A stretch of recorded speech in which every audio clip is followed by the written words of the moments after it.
which was a little mean, because it would make Mona wonder whether Amy had flung herself off a cliff or across some train tracks or taken a whole bunch of pills and gone to sleep. But Mona should know better. If Amy hadn't done any of those things while they were still stuck in Ruby Falls, she sure as hell wasn't going to do it once she finally escaped.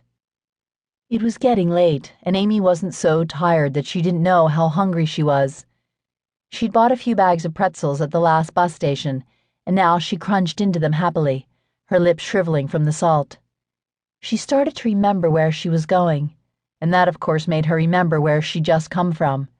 And she thought of Mona, who would have been so scared when she found her just gone. She didn't know why she'd done it. She woke up early and knew today was the day, or rather, yesterday was the day. She'd been on the bus for something like 20 hours now. And when you knew something, there was no point in not knowing it, just like there was no point in waiting. What day was it? The 18th? She uncapped her pen and wrote, August 18th, 1993, on the top edge of the postcard, where the stamp would go.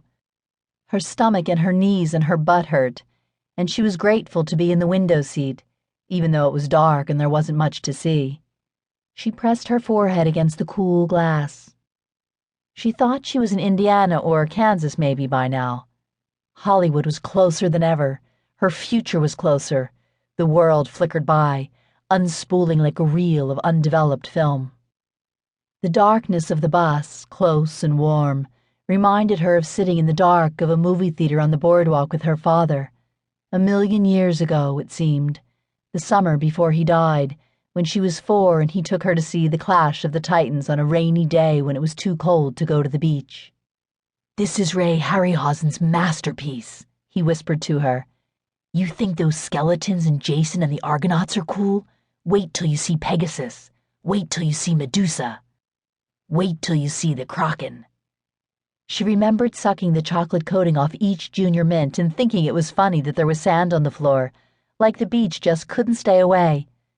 And then the lights came down, and she forgot about the mints and the sand. She left the earth completely. She traveled to Olympus. She rode the back of a white-winged horse. She shrank from the red death rattle of Medusa and goggled at the great titan of the sea, the Kraken, as it rose screaming from the depths to claim the sacrificial Andromeda.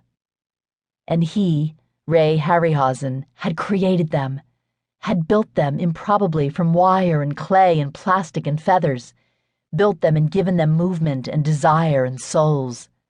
Harryhausen, come to think of it, was the only god she had ever learned to worship. He created a world in his movies that captured her, that thrilled her, that felt like home. It was a world she'd spent her entire life trying to find. And now she could see the doorway, just a little down the road, waiting for her to walk through. She sat up and grabbed her pen. "Anyway, I left you the best parts of myself," she wrote. "You know where to look." There was nothing more to say. Part 1. 1. The Runaway.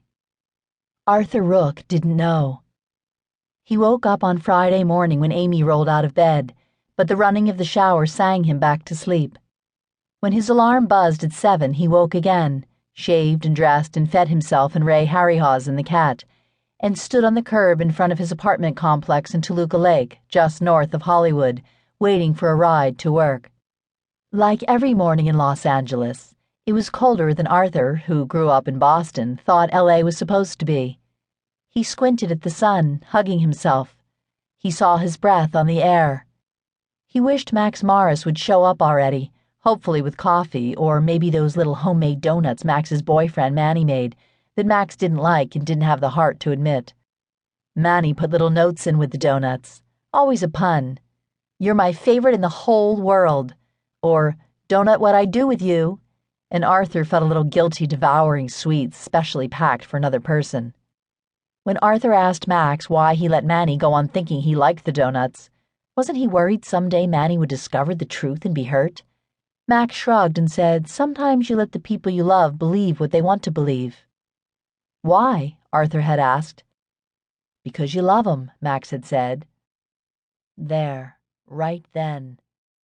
That was the moment it happened.